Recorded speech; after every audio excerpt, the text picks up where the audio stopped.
Ako'y nababahala kasi alam mo naman sa bürokrasya, hindi aandar yan. Para na rin yan sa flood control project, eh, no?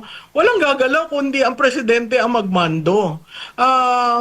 Nakakalungkot dahil kita mo ito, nagmi-meeting sila, pero ang importante dyan yung mapa ng lugar.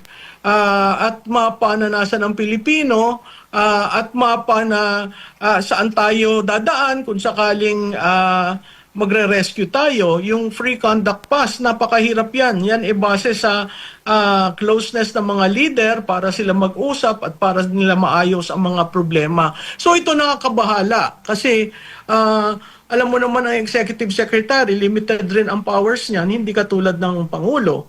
The fact na sinasabi nila na okay ang Pangulo, I mean, yung transparency, kailangan malaman yun kasi part ng problema kaya nadadagdagan ng risk yung crisis dahil ang dami mong kinukubli sa public. Huwag ka na lang sana magpakita na ganyan na meeting kung wala si Presidente, di ba? So, mahirap kasi na andyan hindi ko makita si DFA na dapat ito smaller cluster lang tapos meron ng pinag-usapan tapos i-cascade na doon sa cabinet para implementation. Ngayon kung ganito ng ganito, mahihirapan tayo kasi lahat yan plano hanggat maaprubahan ng Pangulo. Mag-appoint sila ng crisis spokesperson para dito sa sitwasyon na ito.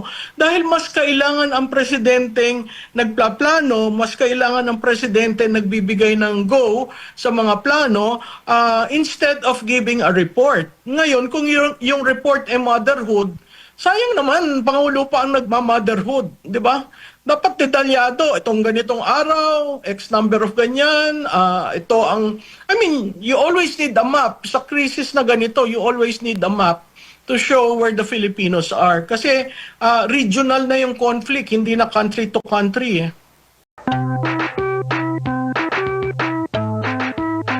Prof, itong nang tumitinding tensyon sa Middle East, no, sa girian sa pagitan ng Israel, US at Iran, saan po dapat pupwesto ang Pilipinas o papanig? Well, alam mo, Jade, nagiging regional na hindi na country to country. Marami nang tumutulong sa Iran na nakakabahala kasi kung region yan, mas malaki ang pinsala at risk sa atin, no? So sana maitigil at bumalik sa negotiation, no? At na mapag-usapan kasi napakahirap niyan, buong mundo apektado, hindi lang ang Pilipinas. Tayo apektado kasi may 2 million na OFWs dyan sa Middle East, no? At nakakabahala kasi may isa ng Pilipinang na sawi dahil nga doon sa pagpunta doon sa bomb shelters, mukhang naabutan sila ng amo niya. So nakakalungkot. Opo. Pero sa tingin ho ninyo, may panganib ho ba na inyong nakikita kung may pahayag, maglalabas po ng pahayag ang bansa po natin, kaugnay nga po dito sa tensyon dyan sa Middle East na para bang may kinikilingan dito sa away dyan sa gitnang silangan? Mahirap tayong kumiling sa partido ng Estados Unidos. At mahirap rin tayong kilingan yung ibang players dyan sa regional conflict na, no? Dapat ang kilingan natin ang mga Pilipinong nandyan sa lugar. Yun ang number one Sa foreign policy natin, mas nagiging maigting ang ating relasyon sa ibang bayan dahil sa mga Pilipinong nagtatrabaho at namumuhay dyan sa four corners of the world. So, napakahirap na kilingan. Dapat lamang sigurong ipaglaban natin ang ating mga kapwa Pilipino nandyan dahil ang laki naman ng naitutulong niyan sa bansa natin through their remittance. Maliit na bagay na yung protectionan sila, maliit na bagay na yung may matawagan sila, may guidance mula sa embahada natin. Yung 2 million na sinabi ko, yun ay yun ang per record. Imaginein mo kung yung mga pumasok na hindi maayos ang papeles, paanong proteksyon ang makukuha nila sa gobyerno. So, kung sakali tayong magsasalita tungkol dyan sa kaguluhan, balikan natin yung usaping negotiation, usaping kapayapaan, para yung ating mga Pilipino maalis natin sa harm's way at kung kailangang ibalik sa Pilipinas ay maibalik sa Pilipinas. Ang problema mo lang doon, Jade, no? Ano naman ang ipagkakaloob natin, hindi naman maayos ang programa natin sa repatriation. So, maraming problema. Yun nga lang, unahin natin yung kaligtasan nila. Opo. Pero considering, Prof, na ang Pilipinas, lalo na ang administrasyon ngayon, ay kaalyado nga ng Amerika, papaano ito makakaapekto itong global conflict dun sa nabanggit mong foreign policy direction ng ating bansa? Oo, Jade. Siguro uulitin ko, hindi mahalaga kung sinong papanigan natin. Ang mahalagang paglaban natin ng mga Pilipino. No, mahirap kung didiin ka sa Estados Unidos dahil hindi klarado kung ang pagdiin mo, ano ba ang magiging role ko. Mahirap ring magdiin ka dyan dahil meron tayong 9 EDCA sites, no? Hindi natin alam kung paano, dahil nagiging regional war na, hindi natin alam kung ang ating EDCA sites ba magiging magnet sa kaguluhang yan. Kaya nga dapat parating tumatayo tayong independent and neutral, wala tayong pinapanigan kasi ang daming Pilipino na nasa labas ng bansa natin na kailangan ng tulong ng gobyerno. Opo. Sa tuwing may tensyon dyan po sa gitnang silangan, Prof, agad na tumataas itong presyo nga ng ating langis. Sa tingin po ninyo, handa ho ba ang ating gobyerno para sa posibleng prolonged, no, pangmatagalang epekto nito, lalo na po sa pagtaas ng presyo ng langis po, Prof? Jade, kung titingnan mo yung mapa ng region, no, isa lang ang napakaliit, 33 miles, yung Strait of Hormuz. Mabarikadahan lang yan, matigil ang paglabas, pilay ang ekonomiya ng mundo, no? Kasi diyan dumadaloy ang, apart from yung sinabi mong langis, kahit trade diyan dumadaloy. So apektado ang dalawang dambuhalang bansa, India at China. Tayo, kagabi na siguro mga alas 10 pa lamang, makita mo may mga pila na sa mga gasolinahan. So, meron ba tayong reserve? Hindi ko alam at hindi naman sinasabi ng administrasyon kung ano ang contingency plans nila both sa OFWs at saka sa atin domestically. Kasi tama yung sinabi mo, pagtaas ng presyo ng gasolina, lahat yan may apekto sa elektrisidad, konsumo ng elektrisidad, may apekto dun sa lahat ng mga industriya na base sa gasolina, no?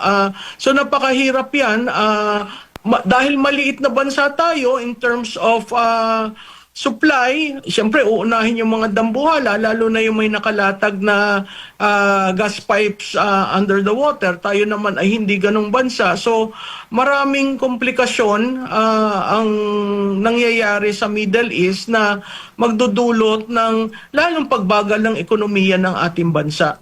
Dahil nga sa magiging epekto ng tensyon dyan sa Middle East, Prof, nakikita ho ba ninyong maaari ito magiging political liability din ng administrasyong ito? Ay oo, kasi from day one, hinahanap na ang presidente, di ba? He came up with an address na, not really the one that you would want. I haven't heard of any contingency plans.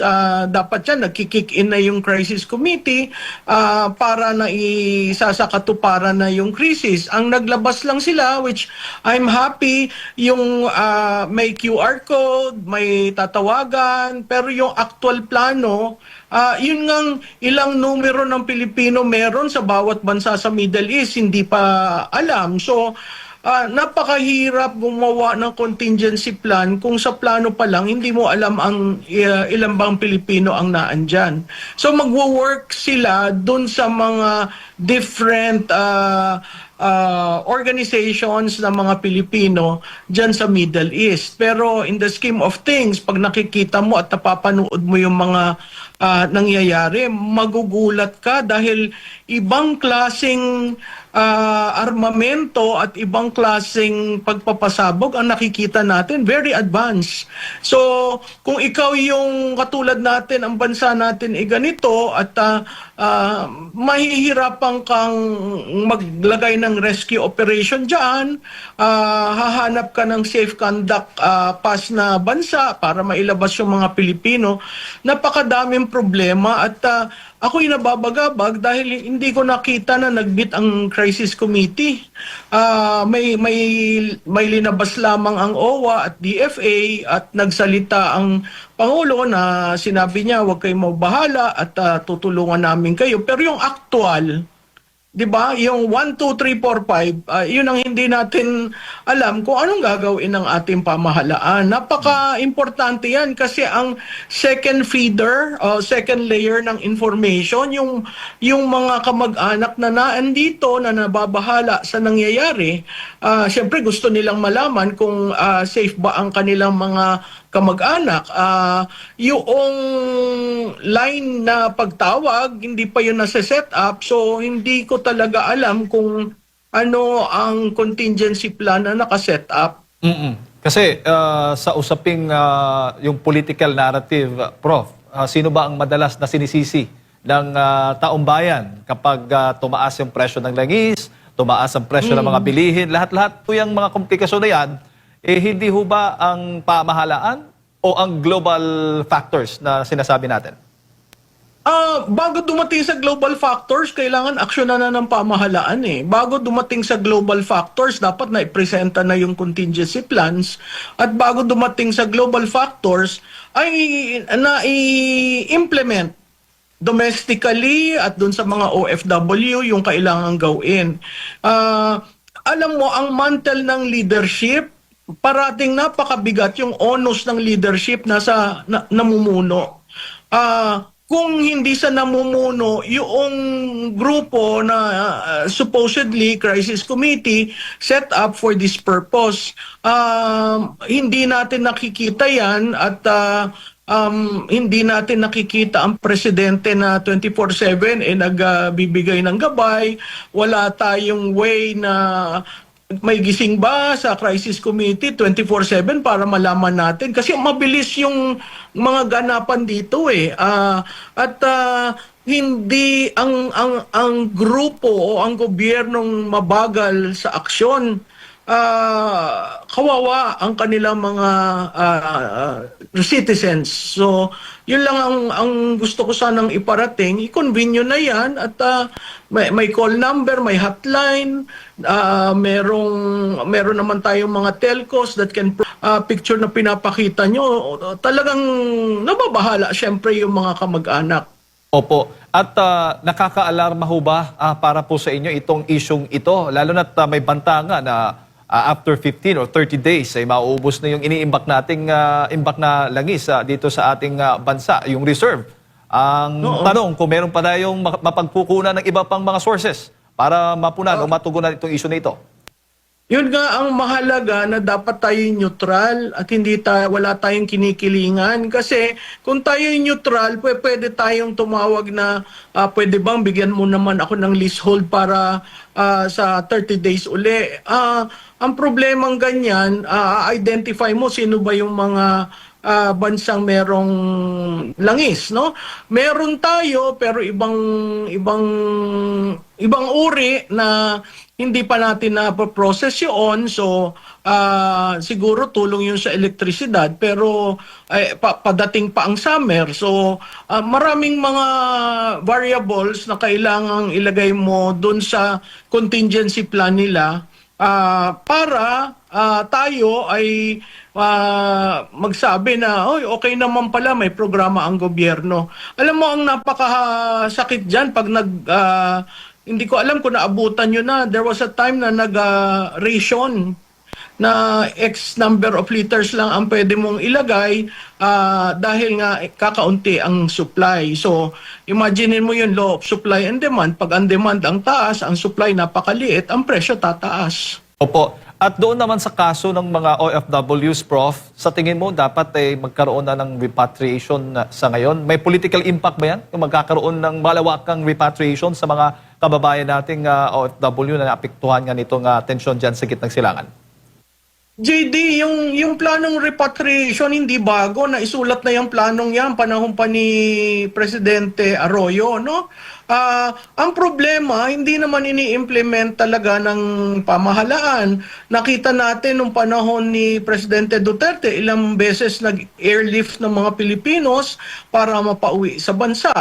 Nung COVID, nakita natin. So, may mga plano nandyan. Yun nga lang, kailangan mong i-update at kailangan mong i-identify sa mga ahensya sino ang lead. Kasi kung hindi mo yan i-identify, kanya-kanyang galaw yan. Sa liit ng ating pondo, paano tayo makakagalaw, no? Critical dito ang paggamit ng Confidential and Intelligence Fund ng Presidente dahil yung line item para sa mga krisis hindi naman ganong kalakihan. So, ako nababahala dahil wala akong nakikitang crisis committee na nag-meet, no? At merong plano, may datos, may plano, may timeline, no? Kasi hindi kakayanin ng bansa natin ng 30 days lang ang supply. Opo. Bago ko lang ipasa kay Partner Admar, Prof, sa tingin po ninyo, paano ba dapat husgahan ng publiko ang administrasyon, ang liderato ng administrasyon sa doon ba sa kanyang paninindigan, doon sa bilis ng kanyang aksyon o sa kanyang resulta? Sa tingin ko ang una doon yung paninindigan para sa Pilipino, mabilis na aksyon dahil may krisis, at yung dapat aksyon, dapat may KPI sila, yung tinatawag mong resulta, para mapagbasihan nagawa ba natin yung dapat nating gawin. Timelines so that we are able to help them if those who would want to go back to the country, we need that repatriation, we need that ano ba ang trabaho may offer natin. Sunod-sunod yan chain reaction. Kaya kung wala kang plano both in terms of repatriation at saka yung pagbalik dito sa atin sa bansa na pagtulong, napakahirap na mag-drawing ka lang sa papel at sabihin mong may plano tayo. Magandang umaga, Prof. Si Admar po ito. Kahapon, nagkaroon ng emergency meeting ang gobyerno po natin. Pero kapansin-pansin na wala ang presidente. Ang executive secretary po ang nanguna dito sa pagpupulong na ito. Anong basa niyo po rito po, Prof? Considering sa mga netizen, sa mga nagkokomento, pinaghahanap po ang ating Pangulo. Ako'y nababahala kasi alam mo naman sa bürokrasya, hindi aandar yan. Para na rin yan sa flood control project, no? Walang gagalaw kundi ang presidente ang magmando. Nakakalungkot dahil kita mo ito, nagmi-meeting sila, pero ang importante dyan yung mapa ng lugar.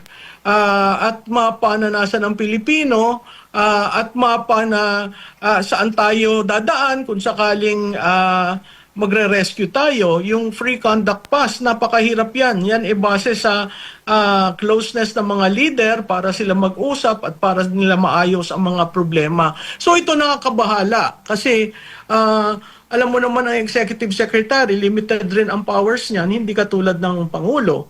The fact na sinasabi nila na okay ang Pangulo, I mean, yung transparency, kailangan malaman yun kasi part ng problema kaya nadadagdagan ng risk yung crisis dahil ang dami mong kinukubli sa public. Huwag ka na lang sana magpakita na ganyan na meeting kung wala si presidente, di ba? So, mahirap kasi na andyan hindi ko makita si DFA na dapat ito smaller cluster lang tapos meron ng pinag-usapan tapos i-cascade na doon sa cabinet para implementation. Ngayon kung ganito ng ganito, mahihirapan tayo kasi lahat yan plano hanggat maaprubahan ng Pangulo. Baka pinapangatawanan po ng Pangulo yung kanyang sinabi noong March 1, quote and quote, patuloy po ang pagre-report natin habang dumadating po ang report sa akin. Prof. Oo nga, para siya naging journalist, no? Yun ang sayang sa Pangulong ito na, well, ang sabi nila, magaling at maayos sa pagpaplano. Importante may spokesperson, siguro dahil yung spokesperson talagang nasa kanal na ang mga pinagsasabi. Yun yung utility ng may spokesperson, or mag-appoint sila ng crisis spokesperson para dito sa sitwasyon na ito. Dahil mas kailangan ang presidenteng nagplaplano, mas kailangan ang presidente nagbibigay ng go sa mga plano instead of giving a report. Ngayon, kung yung report ay motherhood, sayang naman, Pangulo pa ang nagma-motherhood, di ba? Dapat detalyado, itong ganitong araw, X number of ganyan, ito ang, I mean, you always need a map. Sa crisis na ganito, you always need a map to show where the Filipinos are. Kasi regional na yung conflict, hindi na country to country.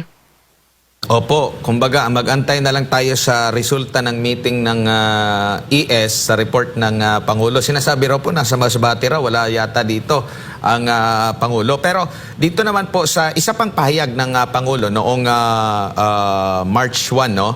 At sinabi niya rito, dun sa March 1 na report niya, ito yung una, mga alas 9 ng umaga, March 1 na report niya na wala pang casualty. Sabi niya rito, quote-unquote, ngunit sa aming latest report, ang ating mga kababayan ay nasa safe na lugar.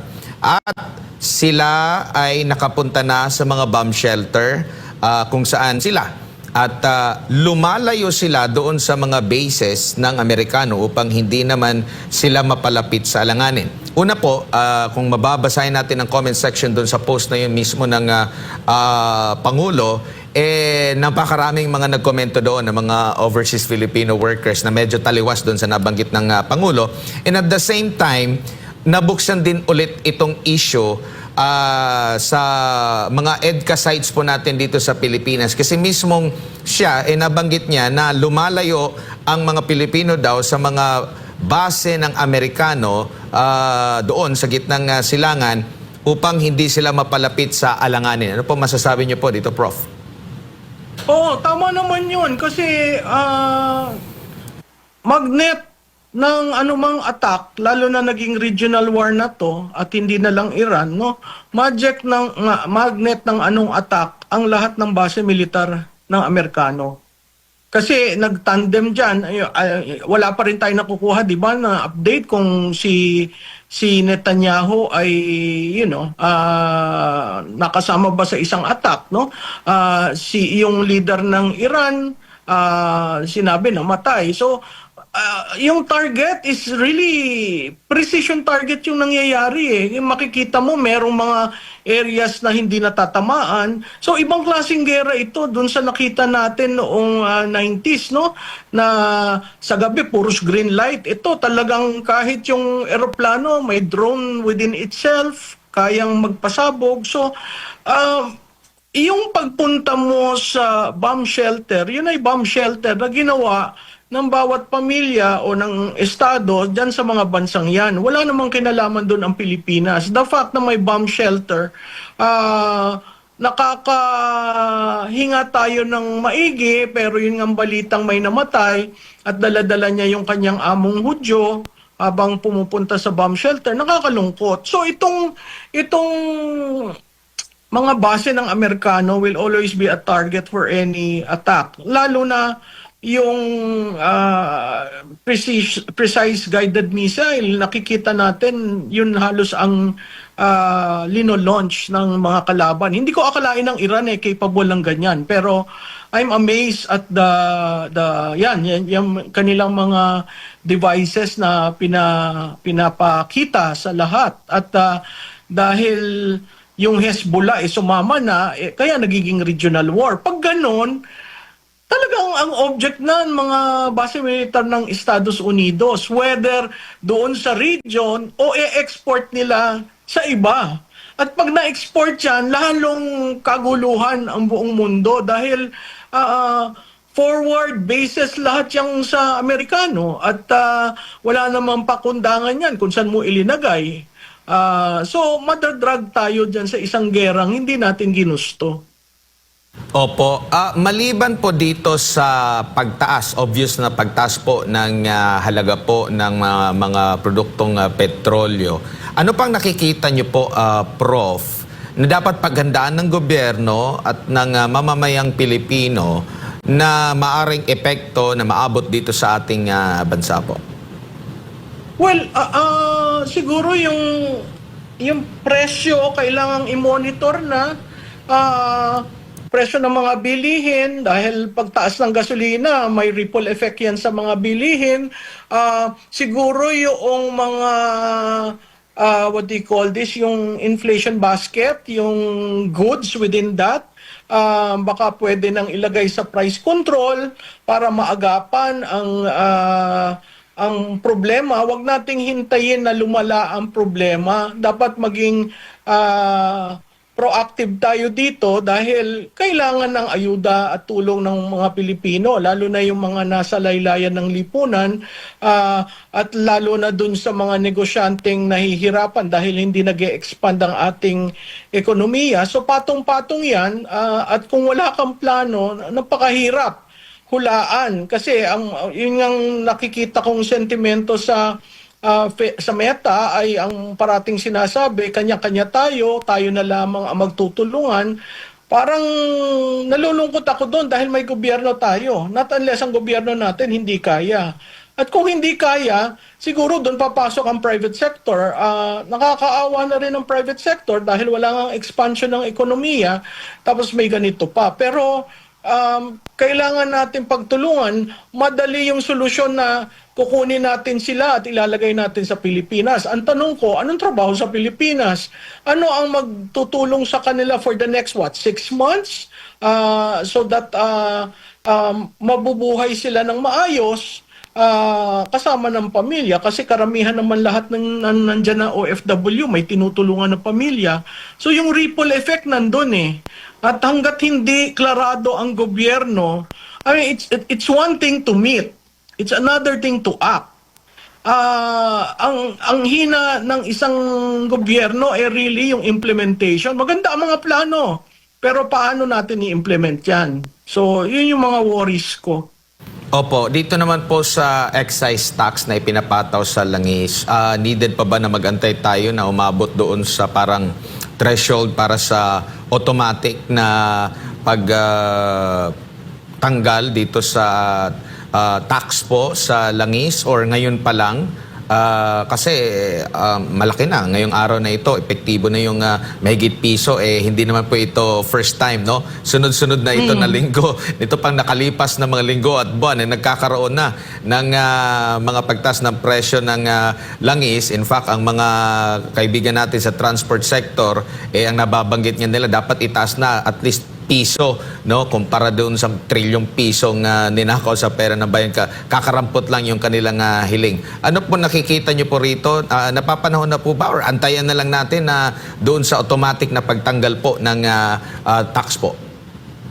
Alam mo yung excise tax, matagal na yung ilinagay sa usapin as a way of helping the transport sector. Yung excise tax kasi is supposed to be the provider in case of there is spikes in the prices, no? Pinanggalingan yan yung Oil Stability Fund before.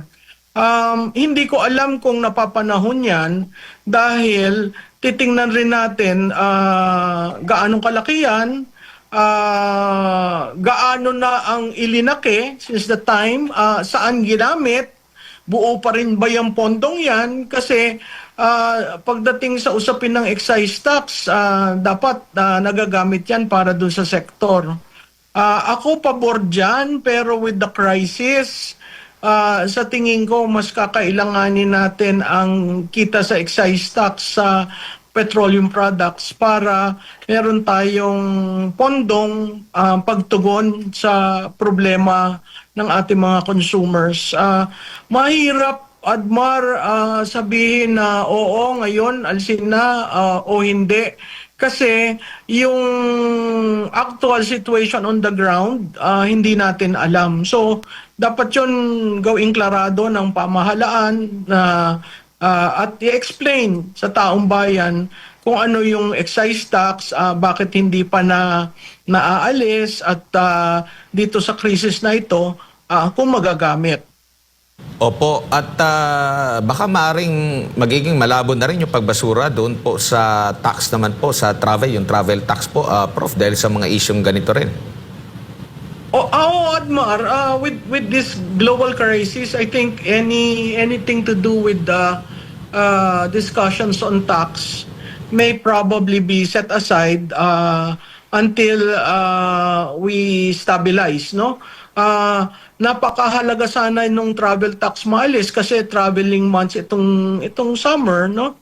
At makakatulong sa ating industriya ng turismo. Pero alam mo, ang nakakasakit kasi dyan, dapat tama ang paggamit ng buwis. Kung nagkaroon tayo ng travel, ng flood control mess, kaya ang tao, ang Pilipino, nanghihinayang sa kanilang contribution, hindi na pupunta sa tama. Yun lang ang pakiusap ko dahil sa krisis, sana gamitin ng tama ang pondo ng bayan. Hindi naman po kasi lahat mga nepo babies, mga anak ng kontraktor, anak ng politiko at karamihan po ay lumalaban po ng patas, Prof.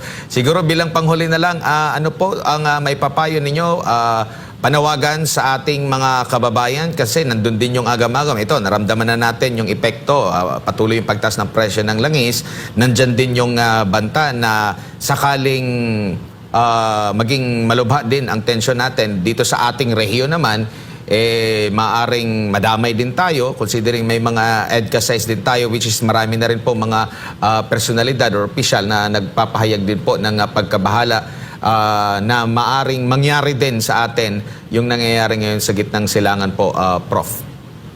Siguro, Admar, unang-una kong masasabi, kung hindi nyo sinarado, inipit ang SMNI can be the bridge to the OFWs. Malakas ang inyong istasyon sa mga OFW. So, mahalagang to stay engaged with them at may alternatibong channel para maparating nila sa kanilang mga pamilya.